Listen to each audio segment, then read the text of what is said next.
नमस्कार मंडळी, आज आपण बघणार आहे ढबू मिरचीची भाजी किंवा शिमला मिरचीची भाजी असंही तुम्ही म्हणू शकता। माझी मिरची खूप सुकलेली होती, म्हणून मी आयडिया काय केली, तिला चिरली आणि 15 मिनिटं पाण्यामध्ये भिजत ठेवली। त्यानंतर ती अशी छान अशी ताजीतवानी झाली। किती छान टवटवीत दिसते ना। असं वाटतं की ही ताजीच मिरची आहे। कढई गरम झालेली आहे, त्यामध्ये मी तर मिरची टाकणार आहे। इव्हन मी टाकून घेतलेली पण आहे आणि छान अशी भाजत आहे। पाण्यामध्ये नितळून छान असं मी मिरची भाजून घेत आहे, कारण पाणी असल्यामुळं थोडंसं ती तेलात एकत्र झालं ना मग ती मिरची भाजणार पण नाही, म्हणून मी नुसतीच मिरची भाजत आहे। तिला छान असा कलर पण येत आहे। थोडक्यात सांगायची टिप म्हणजे काय, कोणती पण भाजी सुकलेली असेल तर तुम्ही तिला पाण्यामध्ये बुडवून ठेवा, तर भाजी थोडीशी टवटवीत दिसते। समजा चिरलेली किंवा कट केलेली भाजी किंवा निवडलेली जर भाजी असेल, ती सुद्धा तुम्ही पाण्यामध्ये बुडवली तर थोडीफार प्रमाणात टवटवीत दिसते, मग भाजी करताना अशी छान दिसते। चला तर मग मी आता तेल घालणार आहे। थोडंसं तेल घालूया यामध्ये आणि छान असं भाजून घेऊया। तेलामध्ये पण थोडंसं एक मिनिट भाजून घेतलं तरी पण चालते। आणि काही लोकांना मिठातली मिरची खूप आवडते तोंडी लावताना, तीही तुम्हाला मी लवकरच आपल्या चॅनलला बघायला मिळणार आहे।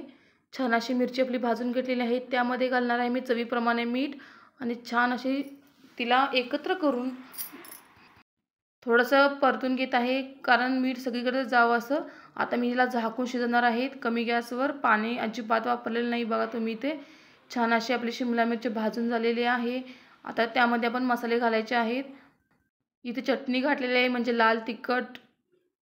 आता आपण घालणार आहे कलरसाठी काश्मीरी लाल मिरची पावडर थोडीशी टाकायची आहे, पाव चमचा धन्याची जिऱ्याची पावडर टाकलेली आहे, पाव चमचा गरम मसाला आहे, तुम्ही नुसती धन्याची पावडर वापरा। त्यानंतर मी 2 ते 3 चमचे कूट घालणार आहे शेंगदाण्याचं। असं मोठं किंवा बारीक कूट घातलं तरी चालेल, काही फरक पडत नाही। छान आता एकजीव करून घेणार आहे, एकत्र करत आहे मी भाजी सगळी। त्यानंतर आपण थोड्या प्रमाणात पाणी वापरणार आहे, कारण का भाजी मला रबरबीत बनवायची आहे, म्हणून मी पाण्याचा वापर करत आहे। सुकी असेल तर तुम्ही पाणी नाही घातलं तरी चालेल, छान लागते तशी टेस्टला। आमटी पाहिजे असेल तर तुम्ही जास्त पाणी वापरा आणि कूट किंवा चटणी मीठ जे असते ना ते जास्त वापरा। चला तर बघ, तयार आहे आपली भोंगी मिरचीची रबरबीत अशी भाजी। आता मी यानंतर घालणार आहे 2 चमचे खोबरं कारण शेवटी का घातलं, कारण हे वाळलेलं खोबरं होतं, त्यामुळे शेवटी घातलं तरी चालेल, सुरुवातीला घातलं तरी चालेल। आता मी यात थोडीशी कोथिंबीर घालणार आहे। छान अशी दिसते ना बघा भाजी आपली। नेहमी बनणारी सिंपल आणि कमी वेळेत बनणारी ही भाजी आहे। किती छान दिसते बघा। चला तर आपण ही भाजी खायची कशासोबत, चपातीसोबत खाऊ शकता, भाकरीसोबत खाऊ शकता किंवा भातासोबतही तुम्ही खाऊ शकता। चला मी ताट तयार करत आहे। थोडीशी भाजी घेणार आहे, चपाती आहे घेतलेली इथं आणि तोंडी लावण्यासाठी गाजर घेतलेला आहे। आहा, किती छान दिसते ना। माझी सिंपल आणि सोपी रेसिपीसाठी चॅनलला नक्की फॉलो करा आणि कशी वाटली भाजी तेही तुम्ही सांगा आणि एकदा करूनही बघा।